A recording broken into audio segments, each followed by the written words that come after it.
Hello.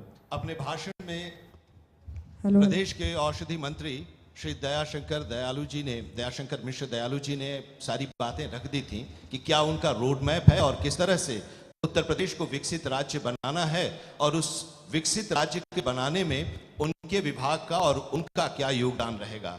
लेकिन कुछ सवाल भी हैं और जब राजनेता आते हैं तो हम लोगों के मन में बहुत सारे सवाल होते हैं, उनके विभाग से भी जुड़े हुए सारी बातें तो वो कह ही देते हैं उसमें। लेकिन शुरुआत एक नाम, जब भी सर हम आपके बारे में पढ़ते हैं तो शुरू में ही आकर हम अटक जाते हैं। नाम है डॉक्टर दयाशंकर मिश्र दयालु।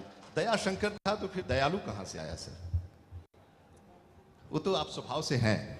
नहीं, एक छोटा सा नाम है जो जुड़ गया है बचपन से, और बहुत सारे लोगों के नाम आपको जब ऐसे मिलेंगे दयाशंकर, उसमें दयालु जुड़ा हुआ मिलेगा। गांव से जुड़ा, शहर से जुड़ा, लेकिन जब से होश संभाला तब से ये नाम शुरू से साथ में चल रहा है। अब नेचर से जुड़ा है कि कैसे है पता नहीं, लेकिन शुरू से जुड़ा रहा, आज तक जुड़ा है। और एक और जिसकी हमने चर्चा की कि सरकार बनी तो आपको मंत्री बनाया गया, आपने सोचा था क्या? नहीं, एक कार्यकर्ता का इससे बड़ा सम्मान हो नहीं सकता। भारतीय जनता पार्टी की ये खूबी है, विशेषता है उनकी। ऐसे ही फर्श से उठाकर अर्श तक का सफर कार्यकर्ताओं को वो करा देते हैं। मेरे जैसा व्यक्ति, मैं पूर्वांचल विकास बोर्ड का उपाध्यक्ष था, शपथ ग्रहण देखने आया था, इनविटेशन मिला था, चूंकि राज्य मंत्री का दर्जा था, परिवार भी मेरे साथ था। तो एक सच्ची कहानी है, लेकिन उसके पीछे जो मूल बात यह है कि भारतीय जनता पार्टी अपने कार्यकर्ताओं के लिए सदैव चिंता करती है और उनको उनके काम, उनकी मेहनत, उनकी तपस्या के मुताबिक उनको समय समय पर सम्मान मिलता रहता है। तो शायद मेरे जैसे व्यक्ति को जो मिला है वो एक कार्यकर्ता का सम्मान है। बिल्कुल सही। आपसे एक शब्द क्वेश्चन जानना चाहेंगे। आपने शिक्षक रूप में क्लासरूम में भी पढ़ाया है जी, और अब आप मंत्री के रूप में फैसले भी लेते हैं बड़े बड़े, तो इन दोनों के अनुभव में आपको क्या अंतर देखने को मिलता है? देखिए, जिस कुल में जन्म लिया, ब्राह्मण कुल में, तो शिक्षा तो हमारी अनिवार्यता है। काशी हिंदू विश्वविद्यालय से BHU जिसको आप कहते हैं, वहीं से मैंने बॉटनी से PhD किया, पढ़ाई किया। तो एक नौकरी, चूँकि हम सबके परिवारों में जीवन का सबसे बड़ा उद्देश्य माना जाता है नौकरी करना, तो एज ए लेक्चरर मुझको तुरंत नौकरी मिल गई। भारतेंदु हरिश्चंद्र का नाम आपने सुना होगा, जिस भाषा में हम आप सभी बात कर रहे हैं, खड़ी बोली के जनक, देश के रूप में आप उनको पितामह कहते हैं। उन्हीं के हाथ से स्थापित विद्यालय हरिश्चंद्र, तो उसी कॉलेज में मैं पढ़ा भी 12 साल, उसी में बतौर लेक्चरर नौकरी मिल गई। तो जीवन जहाँ से चला था वहीं जाके रुक गया। फिर पढ़ना पढ़ाना, फिर वो चूँकि राजनीति के लिए बाबा विश्वनाथ का मंदिर उसी क्षेत्र में है, काशी की जो मूल आत्मा उसी क्षेत्र की थी, तो क्षेत्र से राजनीति, चूँकि समय मिलता था तो वो क्षेत्र समाज सेवा को देता था। तो कभी अलग से सोचा नहीं राजनीति के लिए, बस अपना काम करता रहा। और मैंने आपसे कहा कि एक कार्यकर्ता के रूप में सदैव काम करता रहा। तो शिक्षक होना भी, क्योंकि पढ़े हैं तो नौकरी मिली तो पढ़ाना भी था, लेकिन आज भी एक छात्र ही हूँ, सदैव सीखने का प्रयास करता हूँ, जानने का प्रयास करता हूँ। और उसी कड़ी में अब आप पहली बार मंत्री बनते हैं, आयुष का मंत्रालय मिलता है, तो मेरे जीवन की जो मेरी यात्रा थी शिक्षा की, वो वनस्पति विज्ञान की पढ़ाई मेरे लिए एक वरदान हो गई। क्योंकि आयुष में, आयुर्वेद में जब आप पढ़ते हैं तो लगता है कि सारी वनस्पतियाँ ही उसकी जड़ी बूटियाँ हैं, वो संसार मेरा जुड़ गया। तो मेरी उस विधा को ही समझ लीजिए कि एक अच्छा स्थान मिल गया कि आयुष मंत्री के रूप में आज समाज की सेवा कर रहा हूँ, मंत्रालय में काम कर रहा हूँ। तो शिक्षा, शिक्षक और शिक्षार्थी, तीनों का जीवन आज भी आप शिक्षक नहीं मान सकते अपने आप को, शिक्षार्थी के तौर पे ही जीवन जी रहा हूँ। रोज़ सीखने को, रोज़ पढ़ने को, रोज़ जानने को मिलता है। तो ये एक अंतहीन मानव का जीवन शायद लगता है कि सीखने के लिए ही बना है। तो यानी मतलब शिक्षा का अनुभव जरूरी है एक नीति गढ़ने के लिए। जी बिल्कुल। अब हम बात करें अगर बजट को लेकर, तो देखा जाए हर जगह चर्चा है। इस बार यूपी का बजट जो है वो एक मिसाल कायम कर रहा है देश में। उत्तर प्रदेश राज्य एक उभर कर निकल रहा है। देखिए, दुनिया के किसी देश के किसी राज्य में इतनी बड़ी आबादी नहीं रहती। हाँ 25 करोड़ लोग संसार के किसी राज्य में नहीं रहते, बल्कि मैं कह सकता हूँ कि दुनिया के मात्र 6 ऐसे शहर देश हैं जो आबादी के लिहाज से हमसे बड़े हैं। तो ऐसे में एक सूबा कहने को एक राज्य है, लेकिन वो दुनिया का सबसे बड़े देशों में शामिल है। और उसकी ये पावर जो है ना, मैन पावर, ये उसकी जो संख्या का उसकी ताकत है उत्तर प्रदेश की।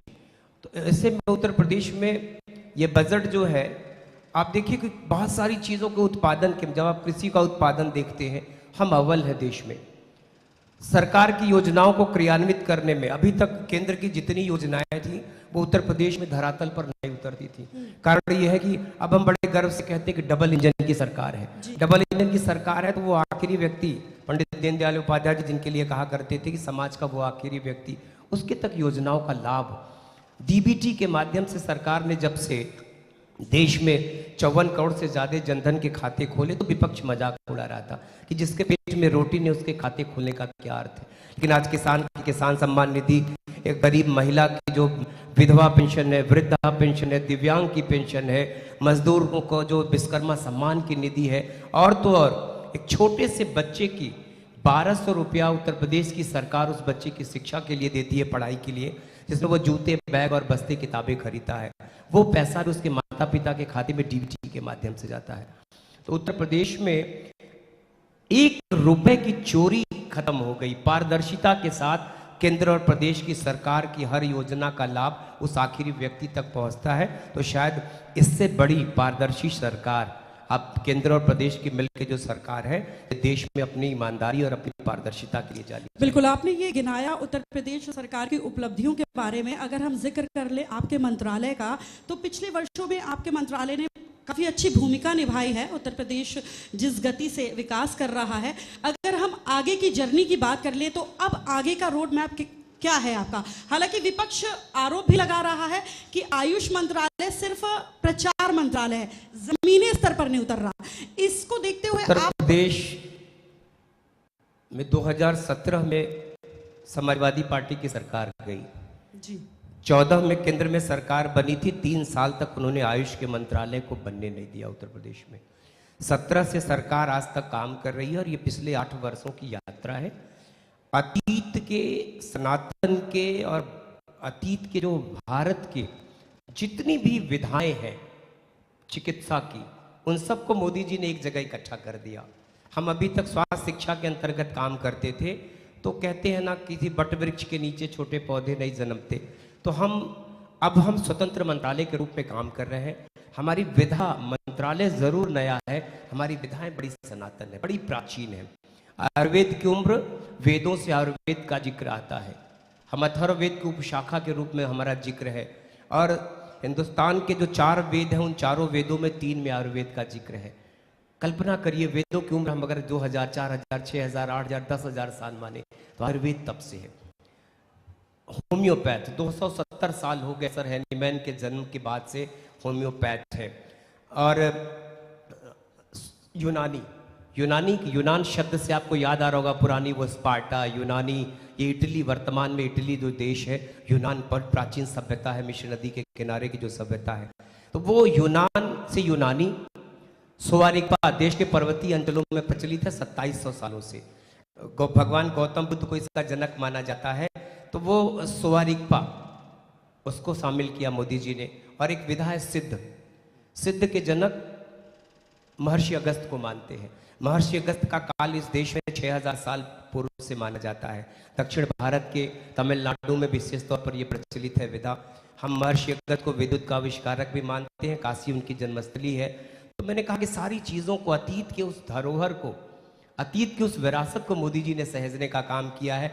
मंत्रालय जरूर नया है, आस्था पुरानी है, लोगों का भरोसा इस देश में आज, मैंने कहा किसी पैथी की उम्र अगर 500 साल है, लेकिन यह देश 500 साल का नहीं है, यह देश 5000 साल का है। हमारी सभ्यताएं जो आप हड़प्पा, मोहनजोदाड़ो, धौलावीरा, जब इन सभ्यताओं की उम्र आप देखते हैं तो 6000 साल हो गया हड़प्पा को। तो हम बहुत अतीत के, बहुत, मैंने कहा आपसे कि पुराना देश है, प्राचीन सभ्यताओं का देश है, बहुत विकसित देश था। तो हम तब क्या खाते थे, तब हमारी चिकित्सा की पद्धतियाँ क्या थी, ये हमारे सनातन की पद्धतियाँ, और मोदी जी ने उनको सहेजने का काम किया। जब से उन्होंने छुआ है पारस पत्थर के रूप में इस विधा को, आपने जाना कि योग योगियों की विधा थी। हिमालय की गुफाओं में कंदराओं में जो योगी रहता था वो योग करता था। पूरा देश अनुलोम विलोम करने लगा। लेकिन पूरा देश नहीं, पूरा संसार। 21 जून को जब हम विश्व योग दिवस मनाते हैं तो सारी दुनिया, आप देखते होंगे कि दुनिया के संयुक्त राष्ट्र से जुड़े 167 से ज्यादा देश योग करते हैं, और यहां तक कि दुनिया के 48 मुस्लिम देश भी योग करते हैं, जिसको उन्होंने कभी धर्म से जोड़ के रखा था। अब दुनिया को पता चल गया कि योग योगियों के साथ साथ हर इंसान की जिंदगी की आवश्यकता है, दुनिया योग करती है। सर, दुनिया के देश, अभी आपने कहा कुछ मुस्लिम देश हैं जो कि वो योग से जुड़ने लगे, हमारे यहाँ जुड़ रहे हैं। निश्चित, आप सवेरे पार्कों में जाके देखिए, सवेरे लोगों को वॉक करते देखिए, लोगों को योग करते देखिए। योग अब जीवन की आवश्यकता बन गई इस भाग दौड़ की जिंदगी में। और मैंने कहा ना कि दुनिया बहुत तेजी से आधुनिक हो रही है, उसकी जीवन शैली बदल रही है। तो ऐसे में योग की तरफ आना, ऐसे में आयुर्वेद की तरफ आना। आयुर्वेद भी हम इलाज की बात नहीं करते, आयुर्वेद जो है जीवन शैली है। मैं उन लोगों की बात कर रहा हूँ जो लोग इसको एक धर्म से जोड़। नहीं नहीं, मैंने कहा आपसे ना कि कल को ये चीजें पैदा की जा रही थी, लेकिन आज समाज ने बड़े सहज मन से स्वीकार कर लिया। मैंने इसीलिए आपको कोट किया, संयुक्त राष्ट्र से जुड़ा हर देश योग को अपना चुका है। और एक बड़ी खुशखबरी आपको दे दूं कि दुनिया के 167 से ज्यादा देशों ने, WHO से जुड़े के देशों ने अपने देशों की परंपरागत दवाओं पर शोध के लिए भारत के जामनगर में international institute of traditional medicine, तो भारत, आप बड़े गर्व से कह सकते हैं कि दुनिया के सभी देशों की परंपरागत दवाओं पर शोध के लिए भारत में काम हो रहा है, जामनगर गुजरात में काम हो रहा है। तो ये हमारे देश के लिए बड़ी उपलब्धि है। आयुर्वेद की विधा, आप संसार में कहीं चले जाइए, आपको लगेगा कि धीरे धीरे लोग आयुर्वेद है क्या, ये हमारे जीवन के जो इर्द गिर्द का वातावरण है। आयुर्वेद एम्स की भी इस नेशनल बजट में जी तीन नए अखिल भारतीय आयुर्वेद संस्थान, जिनको अय्या कहते हैं, वो इसके पहले देश में जयपुर में, गोवा में और दिल्ली में अखिल भारतीय आयुर्वेद संस्थान था। प्रधानमंत्री जी ने 10 नए अय्या की घोषणा किया है। उस 10 में इस बजट में 3 दिया है। मुझको लगता है कि उत्तर प्रदेश के जिम्मे भी उस 3 में एक आयुर्वेद मिलेगा हमको। तो वो अभी आप तक देश जानता था अखिल भारतीय आयुर्वेद ज्ञान संस्थान, एम्स जानता था, अय्या को नहीं जानता था। लेकिन जो एक बार अय्या से जुड़ के आएगा, कभी देख के आएगा, आप भी जाएंगे तो आप चमत्कृत हो जाएंगे कि आयुर्वेद का इतना एडवांस सेंटर देश में खुला है। तो आने वाले दिनों में उसकी बहुत सारी शाखाएं देश को मिलने जा रही हैं। और सिर्फ उसी की बात नहीं, Akhil Bharatiya homeopath, international institute of homeopath, उसकी भी सब ब्रांच अभी लखनऊ में खुली है। नेशनल इंस्टीट्यूट ऑफ यूनानी गाजियाबाद में बड़ा एडवांस सेंटर अभी बन के तैयार है। तो मैं कह रहा हूँ शोध, लोग कहते हैं आयुर्वेद में शोध नहीं होता। हम लगातार, अपने विश्वविद्यालय उत्तर प्रदेश में नहीं था तो महायोगी गुरु गोरक्षनाथ आयुष विश्वविद्यालय उत्तर प्रदेश में बन गया। हम लगातार रिसर्च पे शोध के लिए, प्रधानमंत्री जी का सपना है कि हम बड़े अस्पताल बनाए, तो उसी में उत्तर प्रदेश में भी हम प्राकृतिक चिकित्सा की तरफ जा रहे हैं और बड़े अस्पताल बना रहे हैं। 2867 करोड़ का आयुष सेवाओं के विस्तार के लिए बजट का प्रावधान जो है जी, मोर देन एनफ। उसमें हम उत्तर प्रदेश में अभी तक 24 जिले मुख्यालयों पर 50 बेड के इंटीग्रेटेड हॉस्पिटल बना रहे हैं। हाँ, देश के प्रधानमंत्री जी का जो सपना है कि हम सब मिल के देश के लिए काम करें। देश स्वस्थ होगा, स्वस्थ रहेगा भारत, तो आगे बढ़ेगा भारत। तो ऐसे में हम स्वस्थ तभी होंगे। हर विधा की मोनोपोली है, कोई कहीं बहुत अच्छा करता है, कहीं कोई बहुत अच्छा करता है, सब जब मिल के काम कर रहे हैं। जिससे एक दिन मैं अय्या में था दिल्ली में, तो वहाँ कार्डियो की टीम आई हुई थी एम्स की, तो मुझको देख के भी सुन के भी अच्छा लगा कि कार्डियोलॉजी के लोग हमारे आयुर्वेद के साथ मिल के काम कर रहे हैं। तो वैसे ही हम भी नए नए MOU करते जा रहे हैं लगातार। तो किसी विधा को किसी से कोई एलर्जी नहीं। प्रधानमंत्री जी का जो सपना कि सभी मिल के काम करें, एक दूसरे की खूबियों को, एक दूसरे की विशेषताओं को एक दूसरे से जोड़ के काम करें। तो मतलब आपके मंत्रालय की जो टीम है वो भी आपके बैकबोन की तरह काम कर रही है। देखिए, मैंने आपसे कहा कि उत्तर प्रदेश के 24 जिला मुख्यालय पर हम 50 बेड के इंटीग्रेटेड हॉस्पिटल बना चुके हैं। हम अब इंटीग्रेटेड मेडिकल कॉलेज बनाने जा रहे हैं। अभी तक क्या था, होम्योपैथ अलग, यूनानी अलग, सिद्ध अलग, सोवारिकपा अलग। उत्तर प्रदेश में सोवारिकपा का एक बहुत एडवांस सेंटर अभी बनारस में तिब्बती विश्वविद्यालय में बन के तैयार है। तो सोवारिकपा भी उत्तर प्रदेश में आ गया। बचा है सिद्ध, जिसके लिए कि हम लगातार प्रयास कर रहे हैं कि सिद्ध का भी एक एडवांस सेंटर उत्तर प्रदेश को मिल जाए। हम 5 मंडल मुख्यालयों पर उत्तर प्रदेश में इंटीग्रेटेड मेडिकल कॉलेज बनाने जा रहे हैं। एक ही परिसर में आयुर्वेद, होम्योपैथ, यूनानी के मेडिकल कॉलेज बनेंगे। तो लगातार इंटीग्रेशन पे काम हो रहा। हम पिछले 4 वर्षों में 1038 आयुष वेलनेस सेंटर बना चुके हैं। तो छोटे अस्पतालों को वेलनेस सेंटर के रूप में, प्रधानमंत्री जी का जो सपना है, मुख्यमंत्री जी का जो सपना है कि हम वेलनेस की बात करें, हम व्यक्ति को निरोग रखने की बात करें। वो निरोग कैसे रहेगा? जब अपनी जीवन शैली में, अपने खान पान में, हमारे यहाँ आयुर्वेद में ऋतुचर्या का प्राविधान है। हम क्या खाएं, कब खाएं, कैसे खाएं, उसका भी प्राविधान है। सिर्फ दवाएं खाना हमारे इलाज की कोई आधार नहीं हमारा। तो हम व्यक्ति के जीवन में, उसके रहन सहन में, उसके खान पान में और फिर उसकी जीवन शैली में परिवर्तित करेंगे तो शायद उसको बहुत एक आखिरी सवाल सर, चलते चलते, आप उस इलाके से आते हैं जो प्रधानमंत्री का संसदीय क्षेत्र भी है, और इस लिहाज से एक बड़ी चुनौती, एक बड़ी जिम्मेदारी भी आपके ऊपर है। उनके महत्वाकांक्षी विभाग जो मंत्रालय है वो भी आप संभाल रहे हैं। पूर्वांचल विकास बोर्ड के आप अध्यक्ष भी रहे और पूर्वांचल से कुछ झटका भी मैं मिला था। उपाध्यक्ष था, माननीय हमारे मुख्यमंत्री जी उसके अध्यक्ष हुआ करते थे। जी जी। और पूर्वांचल से कुछ झटका भी लगा था 2024 में। तो उसकी जिम्मेदारी और उसकी चुनौती भी आपके ऊपर है। देखिए, कभी किसी दौर में देश की जो प्रथम संसद बनी थी तो उसमें गाजीपुर के एक सांसद हुआ करते थे, विश्वनाथ गहमरी। विश्वनाथ गहमरी ने जब पूर्वांचल की गरीबी का जिक्र किया था तो उन्होंने कहा कि नेहरू जी को संबोधित करते हुए कहा कि नेहरू जी, गरीबी देखना है तो पूर्वांचल आइए। पूर्वांचल का गरीब गांव में जब आप देखते हैं कि जो गेहूं और उसकी दवाई का समय होता है तो उस पर बैल चलाए जाते थे। अब तो थ्रेसर का समय आ गया, तो दवाई के लिए बैल चलते थे, तो वो बैल उसमें से अनाज खाते रहते थे। तो जो पैर चलाने वाला होता था मजदूर हमारा, तो उसके जिम्मे वो गोबर जो होता था वो उसका मालिक होता था। तो वो गोबर उठा के अलग रख देता था, फिर वो उस गोबर को ले जाके उसको सुखा के उससे गेहूं अलग करके उसकी रोटियां खाता था।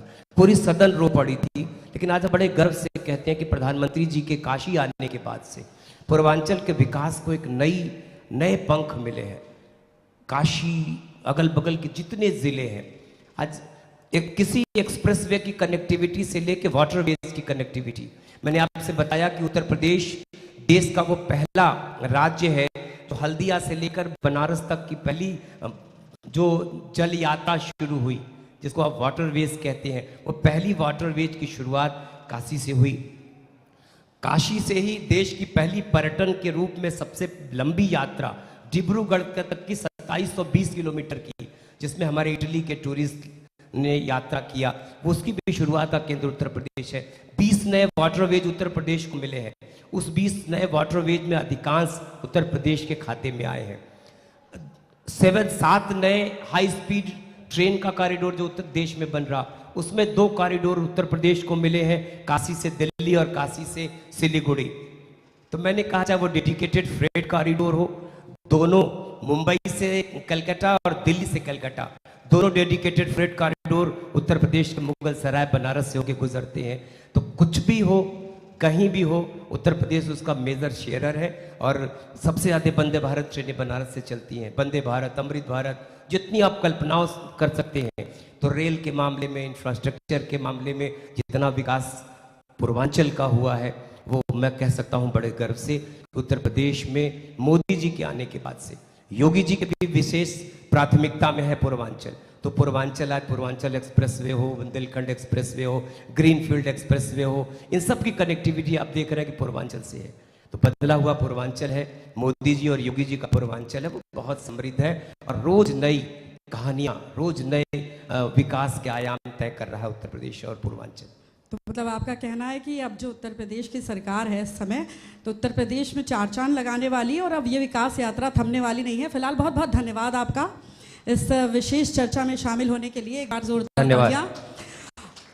फिलहाल ये विशेष चर्चा जो है आगे भी जारी रहेगी, लेकिन अभी थोड़ा सा एक ब्रेक लेना चाहेंगे यहाँ पर। और प्रेसिडेंट अमित जी से हम अनुरोध करेंगे कि माननीय मंत्री जी का स्वागत करें और चेयरमैन सर।